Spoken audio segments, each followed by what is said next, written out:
네, 시장에서 가장 핫한 이슈를 알아보는 황스타그램 시간입니다. 자, 오늘의 해시태그는 바로 파월 의장이 이렇게 올라왔습니다. 어제 미국 제롬 파월 의장의 발언이 있었죠. 미국 하원에 출석해 보고하고 있는 파월 연준 의장의 모습인데요. 제롬 파월 의장이 기준금리 추가 인상을 다시 한번 확인시켰습니다. 금리 인상이 타당하지만 더 완만한 속도로 가는 게 좋다라고 밝혔는데요. 앞으로 남은 FOMC 회의는 7월과 9월, 11월, 12월 총 4차례 입니다. 시장이 예측한 연말까지 두 번의 베이비 스텝에 대해서는 꽤 타당한 추측이라고 인정하기도 했는데요. 파월 의장의 다소 매파적인 발언 속에 뉴욕 증시는 전일 하락세로 마감했고요. 우리 국내 증시도 좀 부진한 모습 보여줬습니다. 현재 구간 미 선물 지수도 조금 밀리는 모습 보여주고 있는데요. 자, 오늘은 최근 글로벌 시장 거시적인 상황에 대해서 이야기 나눠보도록 하겠습니다. 자, 그럼 오늘의 주제 먼저 확인해 보면서 황스타그램 지금 바로 시작하겠습니다.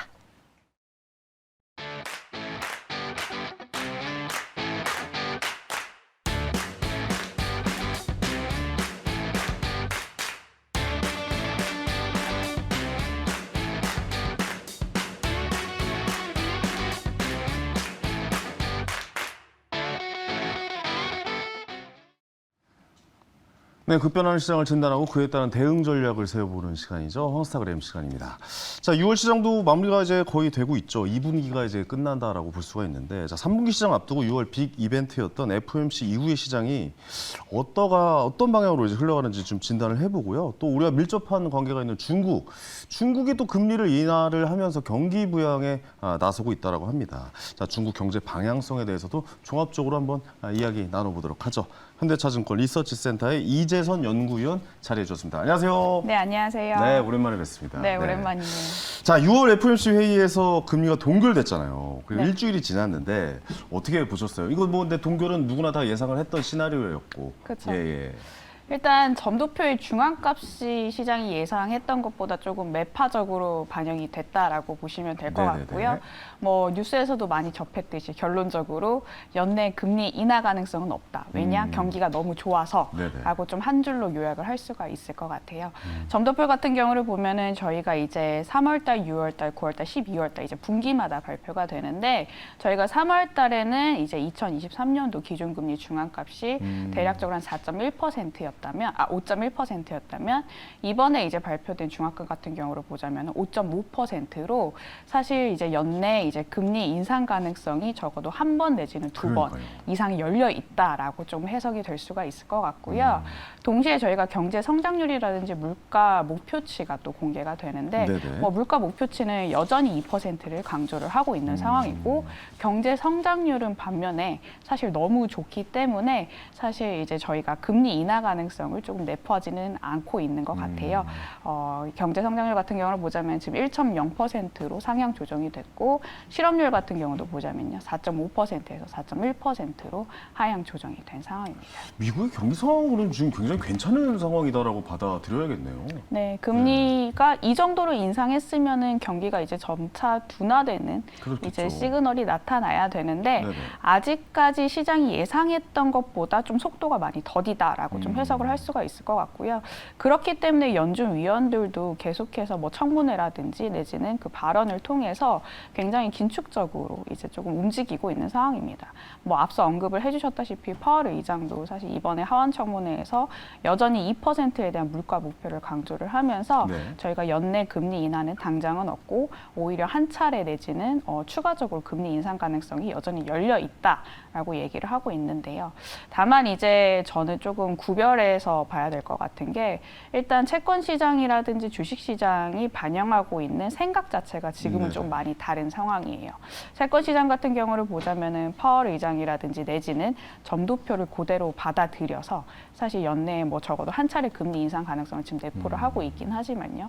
그러면 통상적으로 주식 시장이 좀 조정폭이 세야 될 것 같은데 사실 6월 달에 저희가 보자면은 사실 가격 조정이라고 하기는 좀 무리가 있고 기간 조정을 좀 거치는 구간이다라고 보시면 될 것 같아요.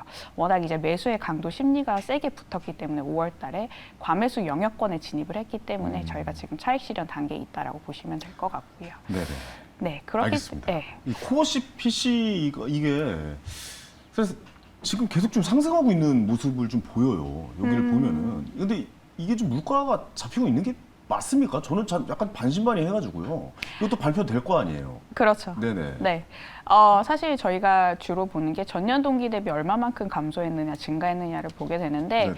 이거는 이제 연준이 물가에 대한 전망치를 낸 부분인데 상향 조정이 된 부분이고요. 네네네. 근데 실제로 저희가 CPI라든지 PCE 물가 지표 발표 같은 경우를 보자면은 연초 이후부터 계속해서 하락은 하고 있습니다. 다만 속도가 더뎌서 사실 시장이 예상했던 것 대비보다는 금리 인하 시점이 빨리 다가오지 않는 것뿐이지 결론적으로 봤을 때는 저는 사실 7월 달에 금리 인상 가능성은 사실 그렇게까지 높지만 않다라고 그래요? 생각을 하고 있고요. 네네네. 왜냐라고 봤을 때 저희가 3분기, 4분기에 진입할수록 지금은 그 코어 CPI 그러니까 절대적인 그 끈적한 물가 가격이 떨어지지는 않고 있지만 저희가 집값을 조금 보게 되자면요. 작년 6월 달부터 굉장히 큰 폭으로 하락을 했어요. 그렇죠.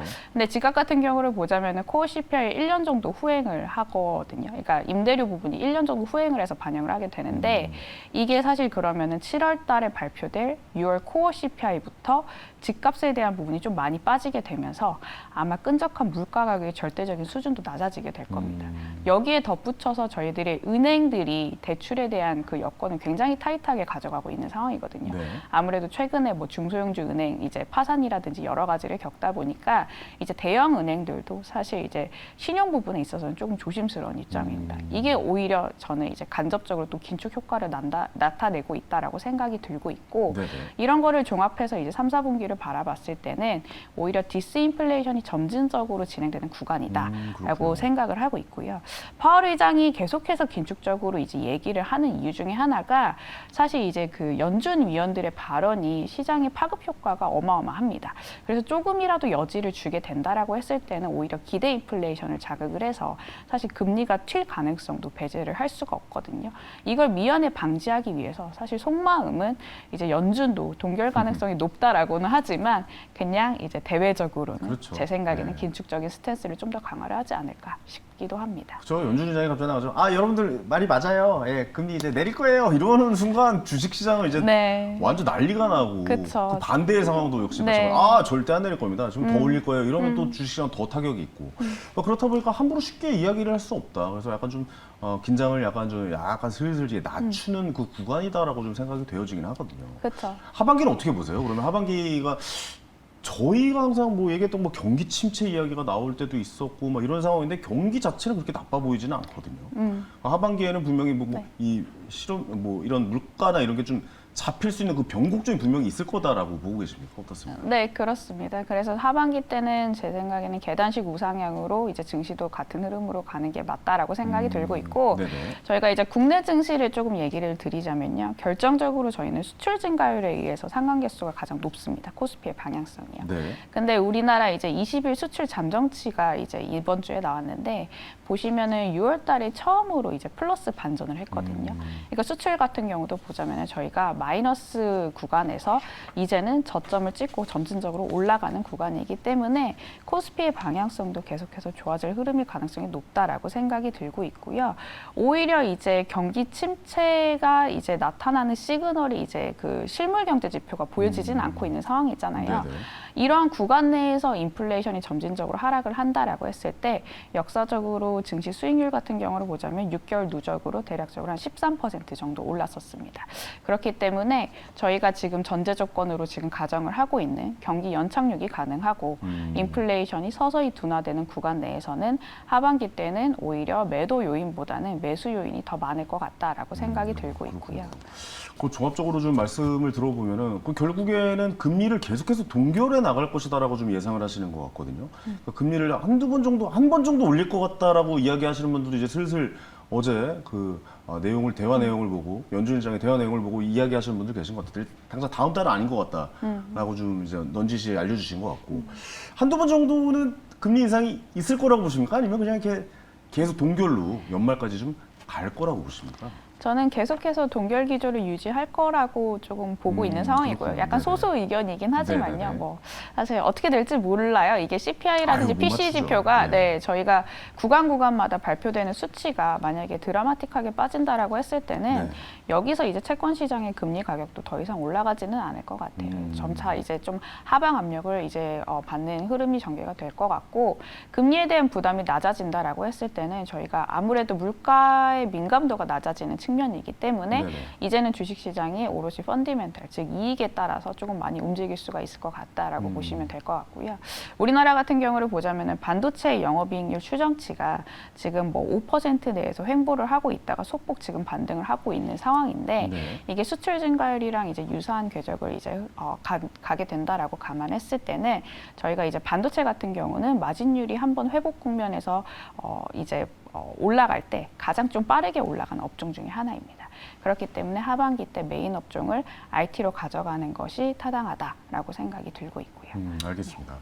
그러면 파월이 항상 얘기하는 2%대 물가 상승률, 이게 연내 가능하다고 보십니까? 어떠세요? 연내는 사실 당장 지금 지표로 발표되는 거는 조금 힘들 거는 좀 힘들 같아요. 것 같다. 네, 예. 저희가 이제 시장 예상치 컨센서스라는 게 있는데, 지금 뭐 PC라든지 특히 이제 시장이 주목하고 있는 CPI 지표가 연내에 2%대까지는 조금 무리인 것 같고, 한 3% 초반대까지는 헤드라인 지표가 하락할 거다라고 지금 예상하는 이제 시나리오가 좀 대다수인 것 같고요. 그렇기 때문에 연내 금리 인하 가능성은 사실상 없다라고 그렇겠네요. 예. 보시면 될 것 같아요. 근데 네네. 금리 인하가 굳이 지금 당장은 좋은 시나리오가 아닌 것 같은 게요. 물가를 안 잡고 이제 금리 인하를 해버리게 된다라고 했을 때는 저희가 지금 같은 국면에 스태그플레이션을 우려해야 되는 맞아요. 국면이거든요. 진짜 그럼, 맨날 네. 교과서에서 봤던, 책에서만 봤던 그 스태그플레이션을 우리가 진짜 경험하는 거 아니야? 라고 위기감마저 들었던 시기였잖아요. 맞아요. 요즘에. 그래서 금리 인하를 자칫 이제 잘못했다가는 사실 이제 유가 파동 때도 여러 차례 구간이 있었지만은 다시 인플레이션이 조금 튀는 경향이 없잖아 있던 구간이 몇 차례 있었습니다. 그때마다 주식시장 조정을 좀 세게 받았었거든요. 네. 그러니까 주식시장 입장에서 보자면은 지금 물가가 잡히지 않는다면은 사실상 금리 인하보다는 오히려 동결이 이제 주식시장 입장에서는 편안한 선택지다. 라고 보시면 될 것 같아요. 알겠습니다. 금리를 만약에 이제 2%의 물가 상승률로 진입을 해서 금리를 인하를 하기 시작하면 이렇게 상승을 급하게 한 것만큼 인하도 급하게 하겠죠? 어떻게 보세요? 급하게까지는 하진 않을 것 같아요. 급하게 인하를 한다라고 했을 때는 저희가 01년도라든지 08년도 금융위기, 이게 네네, 위기금융 기억나요. 당시를 떠올릴 수가 있을 것 네네네. 같은데, 저희가 당시 이제 금리 인하를 굉장히 큰 폭으로 가져갔고 급하게 인하를 했던 사례가, 대표적인 사례가 두 국면이라고 보시면 될 것 같아요. 네네. 근데 그때 이제 주식시장이라든지 채권시장, 자산가격의 시장을 보면은 동시다발적으로 폭락을 했거든요.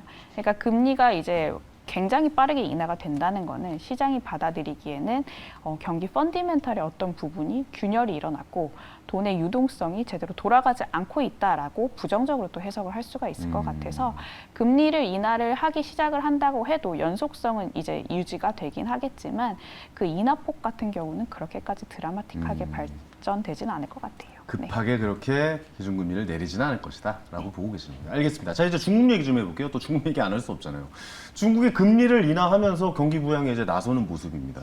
근데 이 배경이 좀 궁금해요. 왜 이렇게 이제 금리를 인하하면서 경기 부양을 하겠다라고 좀 나서고 있는 겁니까? 어떻게 된 겁니까? 생각 외로 지금 연초 이후에 중국 경기가 많이 좋지는 않은 상황입니다. 그렇군요. 네, 시장이 예상했던 것 대비해서도 중국 내부에 대한 수요가 좀 회복 국면이 좀 더디게 일어나고 있는 국면이다라고 보시면 될 것 같고요. 네. 그래서 이제 지난주라든지 지지난주 이제 인민은행이 금리를 인하를 했고, 지난주 같은 경우를 보자면은 언론사 보도에서 뭐 추가적인 재정 부양 정책 카드도 향후 이제 펼칠 가능성이 높다라고 이제 언급을 했고요. 네. 근데 이제 중국의 그 부양 강도가 좀 중요할 것 같은데, 저희가 과거에 이제 중국이 고성장을 했을 때는 사실 부채를 많이 일으켜서 인프라 투자를 공격적으로 단행을 하고, 거의 뭐 부동산으로 많이 부양을 했죠. 중국은. 네, 네. 부동산이 사실 GDP의 대부분을 차지를 그렇죠. 해서 이번에도 그러면 유사하게 조금 부양 정책 강도가 진행이 될 거냐라고 봤을 때는 그러기엔 빈집이 너무 많잖아요. 빈집도 너무 많고요. 네. 이제 중국 같은 경우는 더 이상 경제 성장률이 뭐 6에서 7%대까지 바라보기는 좀 힘든 그렇죠. 국가입니다. 오히려 이제 중진국으로 이제 돌아설 가능성이 높은 국가고 중국 정부도 사실 뭐 전인대라든지 이제 대형 정치 회의에서 경제 성장률을 그렇게 높여잡고 있지는 않아요. 뭐 예전에는 7%, 8%라고 이제 목표치를 내놨지만 지금 같은 경우를 보자면 경제 성장률 5% 수준까지 올리겠다라고 좀 많이 보수적으로 제시를 했는데 발표했었죠. 5%도 예, 높잖아요, 예, 사실. 사실 지금 같은 경기 상황으로는 5%도 조금 힘이 든 맞아요. 상황입니다. 예. 그래서 제 생각에는 중국 정부도 이제 금리 인하를 이미 시작을 했고 재정 정책 기대감 얘기도 나오고 있는 상황이라서 정책은 사실 연속성이 중요하거든요. 그래서 아마 2달, 3달 내에는 중국 정부가 추가적인 이제 부양 정책 카드를 꺼낼 가능성이 높다라고 생각이 들고 있고 이 기대감이 시장 예상치에 부합을 하게 된다라고 했을 때는 저희가 뭐 산업재라든지 소재, 그러니까 철강, 화학, 디스플레이 같은 중국 관련된 이제 물가 민감주들이 사실 조금 기대를 받고 모멘텀을 얻을 가능성이 있다라고 생각은 하고 있습니다. 어떤 카드를 써볼까요? 중국에서 이제 부동산 카드를 만지작 하는데 그 결국 못 꺼낼 것 같고, 왜냐면 그거는 거의 뭐 폭탄처럼 쓰일 수도 있으니까 뭐 좀 리스크가 좀 심하다 보니까 아무래도 좀 힘들 것 같은데, 다른 쪽은 어떻게 경기 부양을 한다라고 얘기가 나온다면 뭐가 나올까요? 아무래도 이제 저희가 인프라를 예전만치 투자를 하는 그런 그 부양 정책보다는요. 네. 오히려 이제 뭐 소비세 감면이라든지 이게 내수 부양 진작을 위해서 내수 부양이군요. 예, 중국 정부가 조금 강도 높게 이제 정책을 오히려 좀 펼칠 가능성이 있다라고 부럽네요. 생각이 내수로 들고 부양할 수 있다는 게. 인구가 워낙 아직 그러니까요. 많아서요. 미국이나 중국이나 내수로 부양이 가능하잖아요. 그렇죠. 네네. 네, 우리나라도 참 그랬으면 좋겠는데 그게 쉽지 아직까지는 않네요. 저희가 수출 중심 국가라서. 맞습니다. 네, 예. 맞습니다. 근데 뭐 사실 그 인프라에 대한 그 미니 부양 정책도 계속해서 나올 거긴 해요. 왜냐하면 저희가 부동산 가격이 사실 조금 잡히고 올라가야지만이 중국인들도 한국인이랑 마찬가지거든요. 네. 부동산 가격이 올라가야지만이 예전에 소비했던 그럼요. 것만큼 네. 소비를 쓰기 때문에 네. 네, 그 부분에 대해서도 아마 정책 가능성이 열려 있을 겁니다. 알겠습니다. 자, 우리 얘기 좀 짧게 좀 해보도록 하겠습니다. 1분기 우리 시장 리뷰도 한번 좀 부탁드리고 2분기 전망도 어떻게 흘러갈지 좀 한번 말씀해 주시기 바랍니다. 1분기 때 뭐 글로벌리에서 우리나라도 수익률이 나쁘지 않았는데 이제 2분기 때도 뭐 나쁘지 않았고요. 근데 이제 3, 4분기 진입을 하면서 저는 이제 상대적으로 매력도가 좀 더 많이 부각될 시점이 하반기다라고 생각이 들고 있고 네. 제가 아까 말씀드렸다시피 반도체가 저희가 메인 업종 중에 하나인데 그렇죠. 반도체가 바닥을 잡고 올라가는 그 구간 내에서 외국인들이 우리나라를 가장 좋아합니다. 그렇기 때문에 그 2023년 하반기가 해당 시점이라고 보시면 될 것 같고요. 뭐 이제 짧게 로테이션 쪽으로 말씀을 드리자면은 아까 제가 말씀드렸다시피 지금 기관과 외국인들이 그 중국 경기 부양 정책 기대감으로 뭐 기계라든지 조선이라든지 화학 디스플레이 이런 업종들에도 관심을 가지니까 중국 관련된 시클리컬 업종도 조금 눈여겨볼 만할 것 같다라고 생각을 하고 있습니다. 네, 알겠습니다. 결국 우리나라는 반도체가 살아야 우리나라 전체적으로 좀 이제 뭐 화랑 같은 느낌 뭐 그런 게 좀 될 것 같은데 반도체가 아무래도 하반기로 갈수록 좀 더 많은 관심과 집중을 받겠죠? 그렇죠. 저희가 중국의 이제 수요가 아무리 안 잡혀도, 그러니까 부진하더라도 사실 반도체에 대한 수요는 일정 부분 있을 수밖에 없거든요. 그렇기 네. 때문에 중국의 전통적인 수요와 미국의 그 데이터 센터의 그 투자 시기가 빠르게 일어난다면 이익 추정치는 좀 더 강도 높게 이제 반영이 되지 않을까 생각이 듭니다. 네, 알겠습니다. 오늘도 조곤조곤 이렇게 좋은 말씀해 주셔서 너무 감사하고 다음에 또 뵙도록 하겠습니다. 고맙습니다. 네, 감사합니다. 자, 이렇게 또 황스타그램까지 함께 해주셨습니다. 이게 시간이 좀 항상 부족하네요. 예, 시간을 좀 늘려줬으면 좋겠다는 생각이 들 정도로 오늘 아주 유익하고 즐거운 내용이었던 것 같습니다. 자, 당첨자에게 나가고 있죠. 이분께 줄탄의 콘서트 티켓 선물 보내드리도록 하겠고 저는 다음 주 월요일에 저녁 7시에 생방송으로 또 인사드리겠습니다. 황현이었습니다. 감사합니다.